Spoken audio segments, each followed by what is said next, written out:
Hello everyone. आप सभी का फिर से स्वागत है। ये एनसीईआरटी पॉलिटी का डिस्कशन है और आज का टॉपिक है राष्ट्रपति प्रेसिडेंट। ये अध्याय 9 है। तो चलिए स्टार्ट करते हैं। भारतीय संविधान निर्माताओं ने भारत के शासन व्यवस्था के लिए संसदीय लोकतांत्रिक प्रणाली यानी पार्लियामेंट्री डेमोक्रेटिक सिस्टम का चुनाव किया। आधुनिक लोकतांत्रिक व्यवस्था में कार्यपालिका और विधायिका के अंतर संबंध संघीय कार्यपालिका की प्रकृति का निर्धारण करते हैं और इस आधार पर संघीय कार्यपालिका के दो स्वरूप पाए जाते हैं। लोकतांत्रिक शासन प्रणाली के दो स्वरूप जो है ध्यान में रखिएगा। पहला है पार्लियामेंट्री फॉर्म ऑफ गवर्नमेंट, दूसरा है प्रेसिडेंटियल फॉर्म ऑफ गवर्नमेंट। इन दोनों के बारे में बारी बारी से डिस्कस करेंगे। संसदीय प्रणाली में राष्ट्रपति कार्यपालिका का औपचारिक प्रमुख होता है। तो संसदीय प्रणाली में कार्यपालिका का औपचारिक प्रमुख कौन होता है? राष्ट्रपति। वास्तविक शक्तियां मंत्री परिषद में निहित होती है। मंत्री परिषद का प्रधान प्राइम मिनिस्टर होता है और संपूर्ण मंत्री परिषद लोकसभा के प्रति सामूहिक रूप से उत्तरदायी होते हैं। इसके बाद प्रेसिडेंटियल फॉर्म ऑफ गवर्नमेंट, इसके बारे में डिस्कस कर लेते हैं। देखिए, प्रेसिडेंटियल फॉर्म ऑफ गवर्नमेंट वह व्यवस्था है जिसमें कार्यपालिका का प्रमुख अपने कार्यकाल तथा अपनी नीतियों, निर्णयों और कार्यों के संबंध में काफी हद तक विधायिका से स्वतंत्र होता है, जैसे संयुक्त राज्य अमेरिका। इसके बाद प्लूरल एग्जीक्यूटिव, बहुल कार्यपालिका के बारे में डिस्कस कर लेते हैं और यह व्यवस्था किस देश में है ध्यान में रखेंगे। कुछ देशों में संसदीय एवं अध्यक्षात्मक कार्यपालिका का अतिरिक्त एक तीसरी प्रकार की कार्यपालिका पाई जाती है जिसे बहुल कार्यपालिका कहा जाता है, प्लूरल एग्जीक्यूटिव कहा जाता है। और इस प्रणाली में कार्यकारी शक्तियां अंतिम रूप से एक व्यक्ति में संकेंद्रित न होकर व्यक्तियों के एक समूह में निहित होती है। जैसे में स्विट्जरलैंड में यह व्यवस्था है। स्विट्जरलैंड की कार्यपालिका शक्ति 7 सदस्यीय संघीय परिषद में जो है यानी फेडरल काउंसिल में निहित होती है और जिसमें सभी सदस्यों की शक्तियां एवं कार्यकाल इक्वल होता है, समान होता है। परिषद के सभी सदस्यों को जो है अध्यक्ष बनने का अवसर प्राप्त होता है। संसदीय सरकार को विभिन्न नामों से संबोधित किया जाता है। कैबिनेट सरकार, उत्तरदायी सरकार या सरकार की वेस्टमिंस्टर प्रणाली। यह व्यवस्था ब्रिटेन, जापान, कनाडा, भारत आदि देशों में प्रचलित है। इससे पहले जो है हम लोग संसदीय और अध्यक्षीय शासन व्यवस्था के बारे में जो है तुलना कर लेते हैं। तो विशेषता, गुण और दोष के बारे में डिस्कस करेंगे। एक तरफ संसदीय शासन व्यवस्था और दूसरे तरफ अध्यक्षीय शासन व्यवस्था के बारे में डिस्कस करेंगे। तो पहले विशेषता देख लेते हैं। संसदीय शासन व्यवस्था में पहला जो विशेषता है दोहरी कार्यकारिणी और अध्यक्षीय शासन व्यवस्था में एकल कार्यकारिणी। संसदीय बहुमत के दल का शासन और अध्यक्षीय में राष्ट्रपति एवं विधायिका का पृथक रूप से जो है निश्चित अवधि के लिए निर्वाचन होता है। संसदीय शासन व्यवस्था में सामूहिक उत्तरदायित्व और अध्यक्षीय शासन व्यवस्था में उत्तरदायित्व का अभाव होता है। संसदीय शासन व्यवस्था में राजनीतिक एकरूपता होता है, वहीं अध्यक्षीय शासन व्यवस्था में राजनीतिक एकरूपता का अभाव होता है। संसदीय में दोहरी सदस्यता, अध्यक्षीय में एकल सदस्यता। संसदीय में प्रधानमंत्री का नेतृत्व होता है और अध्यक्षीय में राष्ट्रपति का नियंत्रण। संसदीय शासन व्यवस्था में निम्न सदन का विघटन होना और अध्यक्षीय शासन व्यवस्था में निम्न सदन का विघटन नहीं। संसदीय शासन व्यवस्था में शक्तियों का सम्मिश्रण और अध्यक्षीय शासन व्यवस्था में शक्तियों का विभेद। इसके बाद संसदीय शासन व्यवस्था और अध्यक्षीय शासन व्यवस्था के संदर्भ में गुण के बारे में डिस्कस कर लेते हैं, इनकी तुलना कर लेते हैं। पहला जो गुण है विधायिका एवं कार्यपालिका के बीच सामंजस्य, वहीं अध्यक्षीय शासन व्यवस्था में अस्थायी सरकार। संसदीय शासन व्यवस्था में उत्तरदायी सरकार, अध्यक्षीय शासन व्यवस्था में नीतियों में निश्चितता और संसदीय में निरंकुशता पर रोक, अध्यक्षीय में शक्तियों के विभाजन पर आधारित। इसके बाद संसदीय शासन व्यवस्था में व्यापक प्रतिनिधित्व और अध्यक्षीय शासन व्यवस्था में विशेषज्ञों की सरकार। इसके बाद दोष के बारे में, डिमेरिट्स के बारे में देख लेते हैं। संसदीय शासन व्यवस्था में अस्थायी सरकार और अध्यक्षीय शासन व्यवस्था में विधायिका एवं कार्यपालिका के बीच टकराव। संसदीय शासन व्यवस्था में नीतियों की निश्चितता नहीं और अध्यक्षीय में गैर उत्तरदायी सरकार। संसदीय में शक्तियों के विभाजन के विरुद्ध और अध्यक्षीय में गैर उत्तरदायी नेतृत्व की संभावना। और संसदीय शासन व्यवस्था में अकुशल व्यक्तियों के द्वारा सरकार का संचालन होता है, वहीं अध्यक्षीय शासन व्यवस्था में सीमित प्रतिनिधित्व। देखिए, राष्ट्रपति सरकार को गैर उत्तरदायी या गैर संसदीय या निश्चित कार्यकारी व्यवस्था भी कहा जाता है। शासन की यह व्यवस्था अमेरिका, ब्राजील, रूस, श्रीलंका आदि देशों में जो है आदि देशों में क्या की गई है, अपनाई गई है। इसके बाद भारत में ब्रिटेन की संसदीय शासन व्यवस्था को जो है अपनाया गया है। जिस प्रकार ब्रिटेन का राजा अथवा रानी देश का औपचारिक प्रमुख होता है, ठीक उसी प्रकार भारत का राष्ट्रपति देश का संवैधानिक प्रमुख होता है। भारत में संघ की कार्यपालिका शक्ति राष्ट्रपति में निहित होती है और वह इसका प्रयोग संविधान के अनुसार स्वयं या अपने अधीनस्थ अधिकारियों के द्वारा करता है और इसका जिक्र अनुच्छेद 53(1) में किया गया है। वास्तविक रूप में कार्यपालिका शक्तियों का प्रयोग मंत्रिपरिषद के द्वारा किया जाता है। भारत में राष्ट्र का प्रमुख राष्ट्रपति होता है जबकि सरकार का प्रमुख प्रधानमंत्री होता है, याद रखिएगा।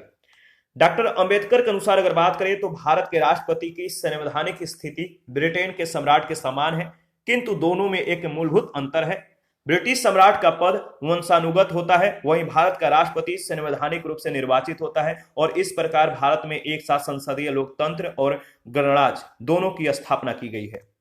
भारतीय संविधान के भाग 5 में संघ सरकार से संबंधित प्रावधान किए गए हैं। इस भाग में अनुच्छेद 52 से 78 तक संघीय कार्यपालिका का वर्णन किया गया है। यहाँ पे जो है एक डायग्राम के माध्यम से समझते हैं। देखिए, संघीय जो कार्यपालिका है इसमें जो निहित होता है राष्ट्रपति, प्रधानमंत्री एवं मंत्रिपरिषद, महान्यायवादी और उपराष्ट्रपति। संघ की कार्यपालिका में राष्ट्रपति यानी president, vice president, prime minister और काउंसिल ऑफ मिनिस्टर एवं अटॉर्नी जनरल को शामिल किया जाता है। कार्यपालिका, विधायिका एवं न्यायपालिका भारतीय लोकतांत्रिक व्यवस्था के 3 आधार स्तंभ हैं जिन पर भारतीय शासन प्रणाली जो है निर्भर है। जहां एक और विधायिका का प्रमुख कार्य, याद रखिएगा, विधायिका का प्रमुख कार्य विधियों का निर्माण करना है, वहीं दूसरी ओर कार्यपालिका का प्रमुख कार्य विधायिका के द्वारा निर्मित विधियों के अनुसार शासन का संचालन करना है। तो एक तरफ जो एक का काम है सरकार, मतलब कि शासन को बनाना, दूसरी तरफ मतलब दूसरा जो कार्य है जो कह सकते हैं कि जो विधायिका का प्रमुख जो कार्य है विधियों का निर्माण करना, और वहीं कार्यपालिका का जो प्रमुख कार्य हो जाता है इस विधि का जो निर्माण जब हो जाता है इसके द्वारा शासन का संचालन करना।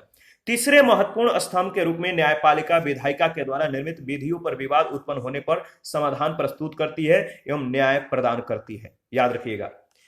इसके बाद प्रेसिडेंट के बारे में डिस्कस करते हैं। राष्ट्रपति राष्ट्र की एकता, अखंडता एवं सुदृढ़ता का प्रतीक होता है और वह भारत का प्रथम यानी फर्स्ट सिटीजन होता है। वह राज्य का प्रमुख होता है। संविधान के अनुच्छेद 52 के अनुसार भारत का एक राष्ट्रपति होगा।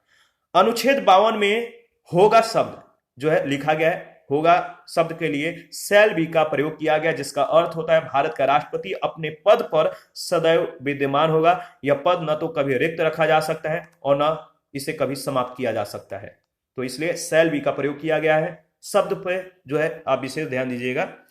भारत में संघीय कार्यपालिका का प्रधान राष्ट्रपति होता है और संघ की सभी कार्यपालिका शक्तियां राष्ट्रपति में निहित होती है। एग्जीक्यूटिव पावर राष्ट्रपति में निहित होती है जिनका प्रयोग वह संविधान के अनुसार स्वयं या अधीनस्थ पदाधिकारियों के माध्यम से करता है और यह बात अनुच्छेद 53(1) में वर्णित है। भारत सरकार की समस्त कार्यपालिका कार्यवाही राष्ट्रपति के नाम से की जाती है, फिर भी राष्ट्रपति नामात्र का कार्यपालिका प्रधान होता है क्योंकि कार्यपालिका की वास्तविक शक्ति प्रधानमंत्री व मंत्रिमंडल में निहित होती है। आगे बढ़ते हैं। इसके बाद राष्ट्रपति पद की जो क्वालिफिकेशन है, अर्हताएं हैं। राष्ट्रपति पद प्राप्त करने के लिए आपके पास जो क्वालिफिकेशन होना चाहिए वो क्या क्या, वो देखिए, राष्ट्रपति पद प्राप्त करने के लिए आपको भारत का नागरिक होना जरूरी है। 35 वर्ष की आयु पूरी कर चुका हो। इसके बाद वह लोकसभा का सदस्य निर्वाचित होने की योग्यता रखता हो, वह व्यक्ति राष्ट्रपति बन सकता है और साथ ही वह किसी लाभ के पद पर न हो। तो ये 4 क्वालिफिकेशन है, ध्यान में रखिएगा। लाभ के पद का निर्धारण संसद के द्वारा किया जाता है और वर्तमान में राष्ट्रपति, उपराष्ट्रपति और राज्यों के राज्यपाल और संघ तथा राज्यों के मंत्रियों के पद को लाभ का पद नहीं माना जाता है, तो इसको ध्यान में रखिएगा। राष्ट्रपति पद के उम्मीदवार के नामांकन के लिए न्यूनतम 50 निर्वाचकों के द्वारा उसके नाम का प्रस्ताव और न्यूनतम 50 निर्वाचकों के द्वारा इस प्रस्ताव का अनुमोदन किया जाना चाहिए।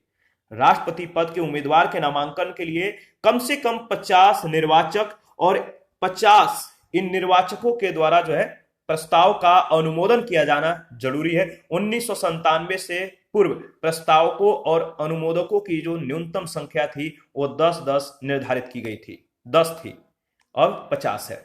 जमानत राशि के बारे में अगर बात करें तो प्रत्येक उम्मीदवार भारतीय रिजर्व बैंक या सरकारी खजाने में 15,000 रुपए की जमानत राशि जो है जमा करेगा। यदि कोई उम्मीदवार के द्वारा कुल वैध मतों का 1/6 भाग प्राप्त मतलब नहीं करता है तो उसकी जो जमानत राशि है वो जब्त हो जाती है। राष्ट्रपति संसद के किसी सदन का या किसी राज्य के विधानमंडल के किसी भी सदन का सदस्य नहीं होगा, और यदि निर्वाचन के पूर्व वह इनका सदस्य है तो निर्वाचन के तिथि से उसका स्थान जो है उस सदन से रिक्त समझा जाएगा। राष्ट्रपति अन्य कोई लाभ का पद धारण नहीं करेगा। अनुच्छेद 59 में इस बात को जो है जिक्र किया गया है। अनुच्छेद 57 के अनुसार अगर बात करें तो कोई व्यक्ति जो राष्ट्रपति के रूप में पद धारण करता है या कर चुका है, इस संविधान के अन्य उपबंधों के अधीन रहते हुए उस पद के लिए पुनर्निर्वाचन री इलेक्शन का पात्र होगा, किंतु वह कितनी बार मतलब कि कितनी बार भी वो राष्ट्रपति चुना जा सकता है इसका जिक्र संविधान में नहीं है। यानी कि भारत के जो राष्ट्रपति हैं वो जितना चाहें उतना बार जो है राष्ट्रपति के लिए चुनाव लड़ सकते हैं, कोई मतलब कि डेडलाइन नहीं है। भारत के प्रथम राष्ट्रपति डॉक्टर राजेंद्र प्रसाद अब तक जो है एकमात्र ऐसे राष्ट्रपति हैं जिन्होंने 2 बार 1950 और 1962 में जो है इस पद के लिए चुनाव जीता था, और अमेरिका में एक व्यक्ति जो है अधिकतम 2 बार राष्ट्रपति चुना जा सकता है। 2 बार वो केवल राष्ट्रपति बन सकता है अमेरिका में। राष्ट्रपति का जो निर्वाचन मंडल है इसके बारे में डिस्कस करेंगे, और संविधान का जो अनुच्छेद 54 है, भारत के राष्ट्रपति के निर्वाचन मंडल में संसद के दोनों सदनों यानी राष्ट्रपति के निर्वाचन मंडल में कौन कौन भाग लेता है, यहां से प्रश्न कई बार पूछे गए, आपको ध्यान में रखना है। तो देखिए, राष्ट्रपति के निर्वाचन मंडल में संसद के दोनों सदन, राज्य विधानसभा के निर्वाचित सदस्यों को शामिल कर मतलब किया जाता है, और राष्ट्रपति के निर्वाचन में लोकसभा एवं राज्यसभा के निर्वाचित सदस्य तथा राज्यों और केंद्र शासित प्रदेशों के विधानसभा के निर्वाचित जो विधायक होते हैं ये भाग लेते हैं। तो लोकसभा राज्यसभा के निर्वाचित सदस्य और राज्य और केंद्र शासित प्रदेशों के विधानसभा के जो निर्वाचित विधायक होते हैं ये राष्ट्रपति के निर्वाचन मंडल में भाग लेते हैं। अगर बात करें तो 70वें संविधान संशोधन के द्वारा राष्ट्रीय राजधानी क्षेत्र दिल्ली और पुदुचेरी संघ शासित राज्य के विधानसभा के निर्वाचित सदस्यों को भी राष्ट्रपति के निर्वाचक मंडल में शामिल कर लिया गया है। राष्ट्रपति चुनाव में निम्नलिखित को मतदान करने की अनुमति नहीं है। तो राष्ट्रपति चुनाव में कौन लोग मतदान नहीं कर सकते हैं, तो लोकसभा के जो मनोनीत सदस्य हैं ये राष्ट्रपति चुनाव में भाग नहीं ले सकते। राज्यसभा के जो मनोनीत सदस्य हैं ये भी नहीं ले सकते हैं। राज्य विधानसभा के मनोनीत सदस्य ये भी नहीं ले सकते हैं, और राज्यों के विधान परिषदों के जो सदस्य हैं ये भी राष्ट्रपति के चुनाव में भाग नहीं ले सकते। राष्ट्रपति के निर्वाचन की रीति क्या है? Manner of election. भारत में राष्ट्रपति का चुनाव अप्रत्यक्ष निर्वाचन प्रणाली के द्वारा किया जाता है। संविधान का अनुच्छेद 55 में यह निर्धारित किया गया है कि राष्ट्रपति का चुनाव आनुपातिक प्रतिनिधित्व से एकल संक्रमणीय मत पद्धति के द्वारा जो है होगा, यानी सिंगल ट्रांसफरेबल वोट के द्वारा होगा, और ऐसे निर्वाचन में मतदान गुप्त होगा। यथासंभव विभिन्न राज्यों के प्रतिनिधित्व के मापन में एक रूपता रखी जाएगी, याद रखिएगा। आगे बढ़ते हैं। इसके बाद अगर बात करें तो देखिए, राष्ट्रपति से संबंधित जो महत्वपूर्ण अनुच्छेद हैं, अनुच्छेद 52 में भारत का राष्ट्रपति होगा, इस तरह से जो है इस बात को लिखा गया है। अनुच्छेद 53 में संघ की कार्यपालिका शक्ति, अनुच्छेद 54 में जो उल्लेख है राष्ट्रपति का निर्वाचन मंडल के बारे में, अनुच्छेद 55 में राष्ट्रपति के निर्वाचन के रीति से संबंधित उपबंध है, अनुच्छेद 56 में राष्ट्रपति की पदावधि है, अनुच्छेद 57 में पुनर्निर्वाचन के लिए पात्रता की जो है मतलब कि उपबंध है, अनुच्छेद 58 जो है इसमें राष्ट्रपति निर्वाचित होने के लिए अर्हताएं जो है उल्लेखित हैं, अनुच्छेद 59 राष्ट्रपति पद के लिए शर्तें हैं, अनुच्छेद 60 राष्ट्रपति के द्वारा शपथ या प्रतिज्ञान, अनुच्छेद 61 में राष्ट्रपति पर महाभियोग चलाने की प्रक्रिया का जिक्र किया गया है, और अनुच्छेद 62 जो है राष्ट्रपति का पद रिक्त होने की स्थिति में उसे भरने के लिए निर्वाचन करने का समय और आकस्मिक रिक्ति को भरने के लिए निर्वाचित व्यक्ति की पदावधि से संबंधित जो है उपबंध है। अनुच्छेद 72 क्षमा आदि की और कुछ मामलों में दंडादेश के निलंबन, परिहार या लघुकरण की राष्ट्रपति की शक्ति का जिक्र है, और अनुच्छेद 73 में संघ की कार्यपालिका शक्ति का विस्तार किया गया है। राष्ट्रपति के निर्वाचन से संबंधित अन्य बातें राष्ट्रपति और उपराष्ट्रपति निर्वाचन अधिनियम 1952 में दी गई है, याद रखिएगा। राष्ट्रपति के चुनाव से संबंधित मामलों को विधि के द्वारा विनियमित करने का अधिकार संसद को प्राप्त है। मत मूल्य का निर्धारण किस तरह से किया जाएगा, इसके बारे में डिस्कस कर लेते हैं। देखिए, संविधान में यह प्रावधान है कि राष्ट्रपति के निर्वाचन में विभिन्न राज्यों का उनकी जनसंख्या के अनुपात में प्रतिनिधित्व समान रूप से होगा। साथ ही राज्यों और संघ के मध्य भी समानता होगी और इसके लिए राज्य विधानसभाओं एवं संसद के प्रत्येक सदस्य के मतों की संख्या निम्न प्रकार से निर्धारित होती है। किस तरह से होती है?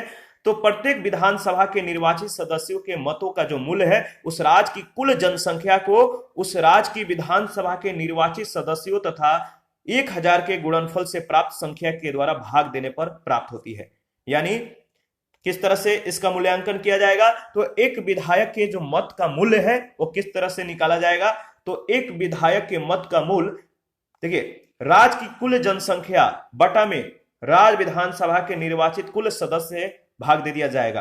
तो राज्य विधानसभा के निर्वाचित कुल सदस्यों में राज्य की जो कुल जनसंख्या है इसमें भाग दिया जाएगा और 1/1000 से इसे गुणा करके निकाला जाएगा। दूसरा, संसद के प्रत्येक सदन के निर्वाचित सदस्यों के मतों का जो मूल्य है सभी राज्यों के विधायकों के मतों के मूल्य को संसद के कुल सदस्यों की संख्या से भाग देने पर प्राप्त होता है। यानी एक संसद सदस्य के जो मत का मूल्य है वो किस तरह से निकाला जाएगा? तो संसद के सदस्यों का जो मतों का मूल्य होता है, देखिए, संसद के निर्वाचित सदस्यों की कुल संख्या से सभी राज्यों के निर्वाचित विधायकों के मतों का कुल मूल्य का योग में जो भाग दे देंगे तो ये निकल आएगा क्या? एक संसद सदस्य के मत का मूल्य। इसके बाद काउंटिंग ऑफ वोट्स, मतगणना किस तरह से होगी? तो राष्ट्रपति पद के चुनाव में मतगणना के लिए एक विशेष प्रक्रिया जो है अपनाई गई है। याद रखिएगा, राष्ट्रपति पद के प्रत्याशियों में वही प्रत्याशी सफल घोषित किया जाता है जो कुल वैध मतों के 50% से अधिक मत प्राप्त करता है और इस मतों का न्यूनतम कोटा कहा जाता है, मिनिमम कोटा कहा जाता है। किस तरह से ये कोटा निर्धारित होता है? तो देखिए, कुल स्थानों की संख्या में एक जोड़ देंगे, कुल स्थानों की संख्या में एक जोड़ देंगे और इस संख्या से कुल वैध मतों की संख्या में भाग दे देंगे और इनमें एक जोड़ दिया जाएगा और जो आएगा वो हो जाएगा कोटा का निर्धारण। राष्ट्रपति के चुनाव में प्रयोग होने वाले मत पत्र में सभी प्रत्याशियों को वरीयता क्रम में मत जो है प्रदान किया जाता है। मतगणना के दौरान सबसे पहले प्रत्येक प्रत्याशी को प्राप्त प्रथम वरीयता के मतों की गणना की जाती है। यदि मतगणना के पहले चक्र यानी फर्स्ट राउंड में किसी प्रत्याशी को न्यूनतम कोटा यानी 50% से अधिक मत प्राप्त हो जाता है तो उसे सफल घोषित कर दिया जाता है। राष्ट्रपति के निर्वाचन की जो प्रक्रिया है, इलेक्शन प्रोसीजर ऑफ प्रेसिडेंट, इसके बारे में देख लेते हैं। मान लीजिए कैसे इसका जो है इस राष्ट्रपति के निर्वाचन की जो प्रक्रिया किस तरह से मतलब कि प्रक्रिया से गुजरेंगे तो इसे एक मतलब एग्जाम्पल के तौर पे हम लोग समझेंगे। मान लीजिए राष्ट्रपति पद के लिए 4 व्यक्ति हैं, कुल 4 प्रत्याशी हैं, ए बी सी और डी, और मतदान के बाद कुल प्राप्त वैध मत जो है वो 3000 है। ठीक है, 4 प्रत्याशी हैं और कुल प्राप्त वैध मत कितना है? 3000 है। न्यूनतम कोटा 1501 हुआ यानी 50% से अधिक, और माना कि प्रथम वरीयता में ए बी सी डी को 1100, 800, 750 और 350 मत प्राप्त हुआ। कितना? 1100, ए को 1100, इसके बाद मतलब कि बी को 800, सी को 750 और डी को 350 वोट्स प्राप्त हुए। किसी भी उम्मीदवार को न्यूनतम कोटा प्राप्त नहीं है, 1501 प्राप्त नहीं हुआ।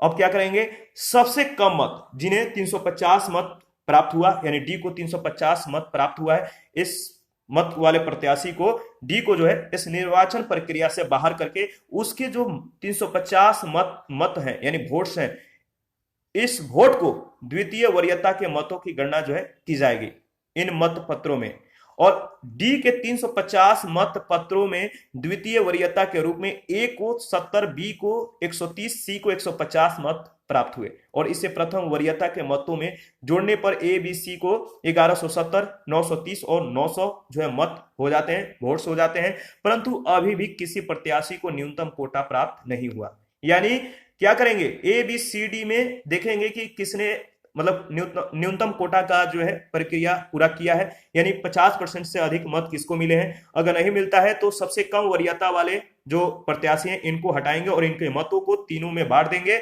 और फिर देखेंगे कि इन तीनों में से किस किस को जो है 50% से अधिक मत प्राप्त हुए हैं। अगर इन तीनों में से अगर नहीं प्राप्त होते हैं तो सबसे इसके बाद इन तीनों में से देखेंगे किसका वोट सबसे कम है, उस वोट मतलब उसके मत को, उस प्रत्याशी के मत को क्या करेंगे। तो वही होता है कि तृतीय जो थर्ड राउंड होता है इसकी जो जब गणना होती है तो जिसमें सबसे कम मत प्राप्त करने वाले जो प्रत्याशी हैं जैसे सी को स्पर्धा से बाहर करके उनके 900 मत पत्रों को तृतीय वरीयता के मतों की गणना कर उसे ए बी के कुल मतों में जोड़ दिया जाएगा और सी को 900 मत पत्रों में तृतीय वरीयता के रूप में ए को 340, बी को 400 मत प्राप्त हुए। तो तृतीय चक्र की गणना के बाद ए और बी को जो मत प्राप्त होते हैं 1510 और 1330। यहां पे ए को न्यूनतम कोटा से जो है यानी 1501 से अधिक मत प्राप्त हो गए हैं, इसलिए प्रत्याशी ए को सफल घोषित किया जाएगा। तो 4 प्रत्याशी हैं, चारों में से देखा जाएगा कि किसने 50% से अधिक जो है मत प्राप्त किए हैं, स्पष्ट शब्दों में अगर समझने की कोशिश करेंगे तो।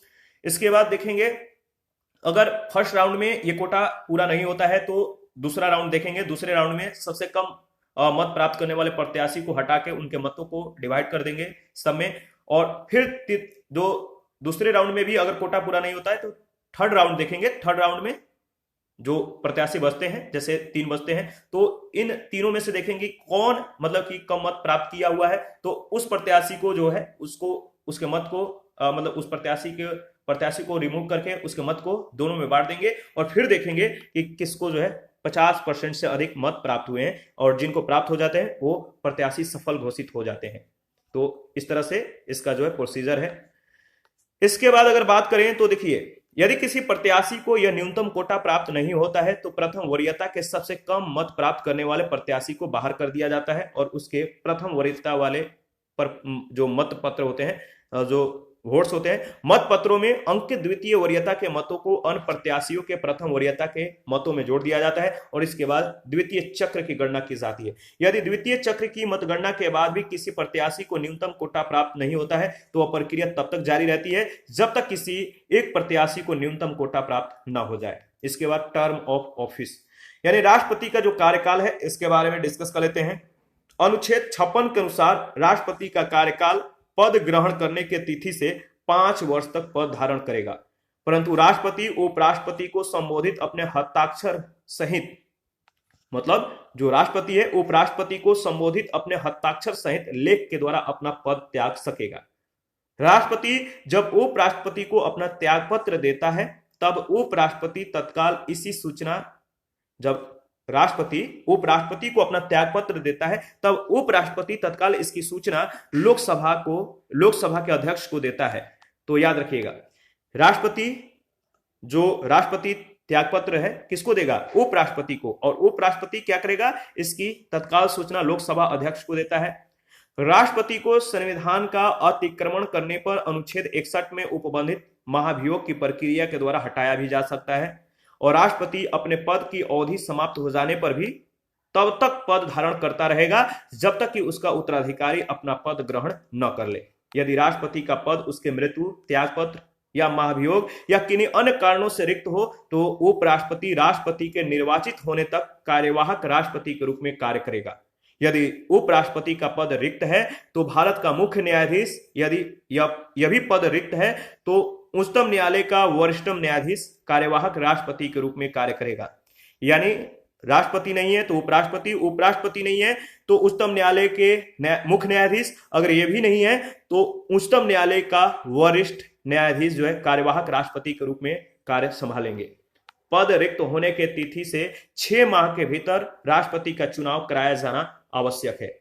वर्तमान या भूतपूर्व राष्ट्रपति संविधान के अन्य उपबंधों के अधीन रहते हुए इस पद के लिए पुनर्निर्वाचन का पात्र होगा, री इलेक्शन का पात्र होगा। ये री इलेक्शन जो है कर सकता है और कोई भी व्यक्ति कितनी बार भी राष्ट्रपति बन सकता है, इसका जो है संविधान में कोई उल्लेख नहीं है। यानी अनलिमिटेड बार जो है आप राष्ट्रपति के लिए जो है चुनाव लड़ सकते हैं, इसका कोई डेडलाइन नहीं है, कोई सीमा नहीं है। राष्ट्रपति के द्वारा शपथ या प्रतिज्ञान, ओथ ऑफ एफर्मेशन, इसके बारे में देख लेते हैं। तो राष्ट्रपति के द्वारा शपथ या प्रतिज्ञान क्या है? उच्चतम न्यायालय के मुख्य न्यायाधीश के द्वारा राष्ट्रपति को पद की शपथ दिलाई जाती है। यदि मुख्य न्यायाधीश नहीं है तो ऐसे स्थिति में उच्चतम न्यायालय के ही वरिष्ठतम न्यायाधीश के द्वारा इस कार्य को संपन्न किया जाता है। राष्ट्रपति शपथ क्या लेता है? राष्ट्रपति का जो शपथ है वो किस तरह से होता है? तो राष्ट्रपति जो शपथ लेता है, श्रद्धा पूर्वक राष्ट्रपति पद का कार्य पालन करूंगा, संविधान और विधि का संरक्षण, प्रतिरक्षण और परिरक्षण करूंगा, भारतीय जनता की सेवा एवं कल्याण में निरत रहूंगा। इस तरह से यह शपथ लेता है। राष्ट्रपति के शपथ का जो प्रारूप है अनुच्छेद 60 में दिया गया है। राष्ट्रपति के वेतन और भत्ते के बारे में डिस्कस कर लेते हैं। देखिए, अनुच्छेद 59 के अनुसार अगर बात करें तो राष्ट्रपति को निःशुल्क शासकीय निवास यानी राष्ट्रपति भवन उपलब्ध होता है। राष्ट्रपति उन सभी उपलब्धियों, भत्ते और विशेषाधिकारों का हकदार होगा जो संसद के द्वारा समय समय पर निश्चित किए जाएंगे। राष्ट्रपति का वेतन, भत्ता एवं पेंशन अधिनियम 2008 के अनुसार 1,50,000 रुपये था और वर्तमान में राष्ट्रपति का जो वेतन है वो 5 लाख रुपये कर दिया गया है। राष्ट्रपति के वेतन भत्ते भारत के संचित निधि से प्रदान किए जाते हैं। राष्ट्रपति के द्वारा प्राप्त वेतन एवं भत्ते उस पर जो राष्ट्रपति के वेतन और भत्ते होते हैं उस पर इनकम टैक्स नहीं देना पड़ता है। संविधान का अनुच्छेद 59(4) में यह स्पष्ट कर दिया गया है कि राष्ट्रपति के कार्यकाल के दौरान उसको प्राप्त होने वाली उपलब्धियां एवं भत्तों में कोई कटौती नहीं की जा सकती। राष्ट्रपति पर महाभियोग, तो इम्पीचमेंट के बारे में देख लेते हैं। राष्ट्रपति पर महाभियोग किस संदर्भ में लगाया जाता है, क्या आधार होता है? राष्ट्रपति को संविधान का अतिक्रमण करने पर संसद के द्वारा एक विशेष प्रक्रिया से उसके पद से हटाया जा सकता है, इसे महाभियोग कहा जाता है। संविधान के अनुच्छेद 61 में राष्ट्रपति के विरुद्ध महाभियोग की प्रक्रिया दी गई है। राष्ट्रपति के विरुद्ध महाभियोग संसद के द्वारा चलाई जाने वाली एक अर्ध न्यायिक प्रक्रिया है। राष्ट्रपति पर महाभियोग की प्रक्रिया अमेरिका के संविधान से ली गई है। महाभियोग की प्रक्रिया के जो चरण हैं, आरोप का पहला चरण होता है आरोप का प्रारंभ। यदि किसी भी सदन में यह जो चरण है अगर आरंभ हो जाता है या किसी भी सदन में यह इसके लिए आरोप का जो प्रक्रिया है अगर प्रारंभ हो जाता है तो जिस सदन में यह प्रस्ताव प्रस्तुत किया जाता है उसके 1/4 सदस्यों के हस्ताक्षर होने चाहिए, यानी 25% सदस्यों का इस आरोप के लिए मतलब कि उस सदन में हस्ताक्षर होने चाहिए। सूचना अथवा नोटिस, दूसरा जो चरण होता है, आरोप के आशय की सूचना राष्ट्रपति को 14 दिन पहले दी जानी चाहिए। ठीक है, याद रखिएगा 14 दिन पहले। इसके बाद पारित होने के लिए बहुमत, महाभियोग के प्रस्ताव को 2/3 बहुमत से पारित होना अनिवार्य है, जिसे पुनः दूसरे सदन में पारित होने के लिए भेजा जाता है। दूसरा सदन पहले इन आरोपों की जांच करता है एवं महाभियोग के प्रस्ताव को दूसरे सदन में भी 2/3 बहुमत से पारित करना आवश्यक है। इसके बाद राष्ट्रपति की उपस्थिति, राष्ट्रपति को इसमें उपस्थित होने या अपना प्रतिनिधित्व कराने का अधिकार है। महाभियोग के दोनों सदनों में 2/3 बहुमत से पारित होने के बाद विधेयक पारित होने की तिथि से राष्ट्रपति को अपने पद से हटना पड़ता है। अभी तक एक बार भी ऐसा अवसर नहीं आया है जब राष्ट्रपति पर महाभियोग लगाया गया हो। तो भारत में किसी भी राष्ट्रपति पर महाभियोग अभी तक इस तरह का अवसर अभी नहीं आया है, महाभियोग के द्वारा उनको नहीं हटाया गया है। राष्ट्रपति के द्वारा नियुक्त जो अधिकारी हैं, राष्ट्रपति के द्वारा कौन कौन से अधिकारी नियुक्त होते हैं राष्ट्रपति के द्वारा, तो संघ के प्रधानमंत्री और मंत्री राष्ट्रपति के द्वारा नियुक्त होते हैं। राज्यों के राज्यपाल, उच्चतम न्यायालय और उच्च न्यायालयों के न्यायाधीश, भारत के महान्यायवादी, भारत के नियंत्रक एवं महालेखा परीक्षक, संघ लोक सेवा आयोग के अध्यक्ष और उनके सदस्य, मुख्य निर्वाचक आयुक्त एवं अन्य निर्वाचक आयुक्त और राष्ट्रीय मानवाधिकार आयोग के अध्यक्ष एवं सदस्य। इसके बाद राष्ट्रपति को देखिए, राष्ट्रपति को इनकी नियुक्ति करने की अनुशंसा एक समिति के द्वारा की जाती है जिसमें निम्नलिखित सदस्य शामिल होते हैं: प्रधानमंत्री, गृह मंत्री, लोकसभा में विपक्ष का नेता, राज्यसभा में विपक्ष का नेता, लोकसभा का अध्यक्ष और राज्यसभा का उपसभापति। इसके बाद अनुसूचित जाति व अनुसूचित जनजाति आयोग के अध्यक्ष एवं सदस्य, संघ राज्य क्षेत्रों के राज्यपाल या प्रशासक, ये जो होते हैं राष्ट्रपति के द्वारा नियुक्त होते हैं। इसके बाद दिल्ली व पुदुचेरी के मुख्यमंत्री, वित्त आयोग और राजभाषा आयोग आदि ये राष्ट्रपति के द्वारा नियुक्त किए जाने वाले अधिकारी होते हैं। राष्ट्रपति के पश्चात पर्यंत पद धारण करने वाले जो अधिकारी हैं वो है संघ के मंत्री, राज्यों के राज्यपाल, भारत का महान्यायवादी यानी अटॉर्नी जनरल ऑफ इंडिया आदि, ये सभी राष्ट्रपति के प्रसाद पर्यंत पद धारण करने वाले अधिकारी होते हैं। राष्ट्रपति के चुनाव संबंधी जो विवाद है, अगर इसके बारे में डिस्कस करेंगे तो देखिए, अनुच्छेद 71 के अनुसार, अनुच्छेद जो 71 है इसके अनुसार राष्ट्रपति और उपराष्ट्रपति के निर्वाचन से उत्पन्न या संसक्त सभी शंकाओं और विवादों की जांच तथा निपटारा उच्चतम न्यायालय करेगा, उसका निर्णय अंतिम होगा। यदि उच्चतम न्यायालय किसी व्यक्ति के राष्ट्रपति या उपराष्ट्रपति के रूप में निर्वाचन को अवैध घोषित कर देता है तो यह निर्णय आने के पूर्व उस व्यक्ति के द्वारा अपने पद पर रहते हुए किए गए कार्य अथवा निर्णय अवैध नहीं होते हैं। 1961 में 11वें संविधान संशोधन के द्वारा अनुच्छेद 71 में उपखंड 4 जोड़ा गया, जिसमें यह स्पष्ट कर दिया गया कि यदि राष्ट्रपति या उपराष्ट्रपति के चुनाव के समय उनके निर्वाचक मंडल में कुछ स्थान रिक्त हैं तो इस आधार पर उनके चुनाव की वैधता पर प्रश्न नहीं उठाया जा सकता। इस प्रकार यदि राष्ट्रपति के निर्वाचन के समय किसी राज्य की विधानसभा भंग भी हो तब भी उसका निर्वाचन अवैध जो है नहीं होगा, मतलब कि उसे निरस्त नहीं किया जाएगा। राष्ट्रपति की जो शक्तियां हैं, पावर ऑफ द प्रेसिडेंट, इसके बारे में डिस्कस करेंगे। दो शक्तियां इन्हें प्राप्त हैं, दो वर्ग है, एक है जनरल पावर, एक है इमरजेंसी पावर। राष्ट्रपति की जो सामान्य शक्तियां हैं वो आपका कार्यपालिका, जो कार्यपालिकीय शक्तियां हैं, विधायी शक्तियां हैं, वित्तीय शक्तियां, न्यायिक, कूटनीतिक और सैन्य शक्तियां हैं। तो इस तरह से इन्हें राष्ट्रपति जो है इन्हें सामान्य शक्तियां दी गई हैं। जो जनरल पावर्स है, कार्यपालिकीय शक्तियां हैं, विधायी है, वित्तीय है, न्यायिक, कूटनीतिक और सैन्य शक्तियां हैं। देखिए, कार्यपालिका जो शक्तियां हैं, एग्जीक्यूटिव जो पावर है, अनुच्छेद 53 के अनुसार अगर बात करें तो राष्ट्रपति को संघ की समस्त कार्यकारी शक्तियां प्रदान करता है। औपचारिक रूप से सभी कार्य उसी के नाम पर किए जाते हैं और इन शक्तियों का प्रयोग उसके द्वारा प्रत्यक्ष रूप से या संविधान के द्वारा प्रदत्त उसके अधीनस्थ अधिकारियों के माध्यम से किया जाता है। अनुच्छेद 74 के अनुसार अगर बात करें तो राष्ट्रपति को सहायता और सलाह देने के लिए एक मंत्री परिषद होगा जिसका प्रमुख प्रधानमंत्री होता है, याद रखिएगा। इसके बाद अगर बात करें तो देखिए, अनुच्छेद 75(1) में जो दर्शाया गया है कि प्रधानमंत्री की नियुक्ति राष्ट्रपति करेगा और अन्य मंत्रियों की नियुक्ति राष्ट्रपति प्रधानमंत्री के सलाह करेगा। अनुच्छेद 78 के अनुसार अगर बात करें तो प्रधानमंत्री का यह कर्तव्य होगा कि वह राष्ट्रपति को मंत्री परिषद के सभी निर्णयों और प्रशासन संबंधी सभी मामलों में सूचना दे जो राष्ट्रपति के द्वारा मांगी जाए।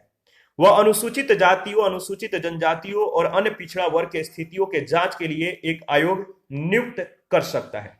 वह केंद्र, याद रखिए, वह केंद्र राज्य और अंतरराज्यीय सहयोग को बढ़ावा देने के लिए एक अंतरराज्यीय परिषद यानी इंटर स्टेट काउंसिल का गठन कर सकता है और यह बात अनुच्छेद 263 में उल्लेखित है। और वह स्वयं के द्वारा नियुक्त प्रशासकों के माध्यम से केंद्र शासित प्रदेशों का प्रशासन प्रत्यक्ष रूप से संभालता है। वह किसी क्षेत्र को अनुसूचित क्षेत्र घोषित कर सकता है। राष्ट्रपति किसी भी क्षेत्र को अनुसूचित क्षेत्र घोषित कर सकता है। राष्ट्रपति को अनुसूचित क्षेत्रों और जनजातीय क्षेत्रों के प्रशासन की शक्तियां प्राप्त है। इसके बाद राष्ट्रपति की जो विधायी शक्तियां हैं, लेजिस्लेटिव पावर्स जो है, इसके बारे में डिस्कस कर लेते हैं। संविधान के अनुच्छेद 79 के अनुसार संसद के दोनों सदनों के साथ साथ राष्ट्रपति भी संसद का अभिन्न अंग होता है। वह दोनों सदनों का अधिवेशन के लिए आहूत करता है, उनके अधिवेशनों का सत्रावसान करता है और लोकसभा को भंग भी कर सकता है। यह अनुच्छेद 85 में वर्णित है। संसद के दोनों सदनों में अगर गतिरोध उत्पन्न हो जाता है तो इस स्थिति में दोनों सदनों की संयुक्त बैठक बुलाई जाती है और इस संयुक्त बैठक की अध्यक्षता कौन करता है तो लोकसभा के अध्यक्ष। याद रखिएगा, यहां से प्रश्न पूछे गए हैं। लोकसभा के प्रत्येक निर्वाचन के पश्चात होने वाले प्रथम अधिवेशन के प्रारंभ में तथा प्रत्येक वर्ष संसद के प्रथम सत्र के प्रारंभ में राष्ट्रपति संसद के दोनों सदनों के संयुक्त अधिवेशन में अभिभाषण देता है। राष्ट्रपति की स्वीकृति के बिना कोई भी विधेयक कानून नहीं बन सकता, अतः प्रत्येक विधेयक पर उसका हस्ताक्षर आवश्यक है। धन विधेयक पर राष्ट्रपति अपनी स्वीकृति देने से मना नहीं कर सकता, किंतु साधारण विधेयकों को पुनर्विचार के लिए संसद के पास भेजता है तो संसद के द्वारा अगर पुनः उसे बहुमत से पास कर दिया जाता है और तब राष्ट्रपति जो है अपनी स्वीकृति देने से इस पर मना नहीं कर सकता है। अगर उसके पास भेजा जाता है तो। अनुच्छेद 331 के तहत अगर बात करें तो इसमें प्रावधान किया गया है कि यदि राष्ट्रपति की दृष्टि में लोकसभा में चुनाव के माध्यम से आंग्ल भारतीय समुदाय को प्राप्त प्रतिनिधित्व प्राप्त नहीं हुआ है तो राष्ट्रपति इस समुदाय के 2 सदस्यों को लोकसभा में मनोनीत कर सकता है, नॉमिनेट कर सकता है। राज्यसभा में याद रखिएगा साहित्य, विज्ञान, कला और समाज सेवा के क्षेत्र में विशेष ज्ञान या अनुभव रखने वाले व्यक्तियों को प्रतिनिधित्व देने के लिए राष्ट्रपति के द्वारा जो है 12 सदस्यों को मनोनीत किए जाते हैं। अनुच्छेद 80 में इसका जिक्र किया गया है। क्षेत्र याद रखिएगा साहित्य, विज्ञान, कला और समाज सेवा के क्षेत्र में। विधेयक जो कि राष्ट्रपति के पूर्व अनुमति के बिना संसद में प्रस्तुत नहीं किए जा सकते हैं, ये विधेयक हैं। नए राज्यों के निर्माण या वर्तमान राज्यों की सीमाओं में या नाम में परिवर्तन से संबंधित विधेयक अनुच्छेद 3 के तहत। दूसरा है धन विधेयक, मनी बिल अनुच्छेद 110 के तहत, और भारत के संचित निधि में से व्यय करने से संबंधित विधेयक। ये तीनों जो विधेयक हैं राष्ट्रपति के पूर्व अनुमति के बिना संसद में प्रस्तुत नहीं किए जा सकते। याद रखिएगा राज्य विधायिका के द्वारा पारित किसी विधेयक को राज्यपाल जब राष्ट्रपति के विचार के लिए सुरक्षित रखता है तब राष्ट्रपति क्या क्या एक्शन ले सकता है, विधेयक को अपनी स्वीकृति दे सकता है, विधेयक पर अपनी स्वीकृति सुरक्षित रख सकता है, या राज्यपाल को निर्देश देता है कि विधेयक को राज्य विधायिका को जो है पुनर्विचार के लिए लौटा दे। लेकिन धन विधेयक के मामले जो धन विधेयक है इस मामले में ऐसा नहीं होगा।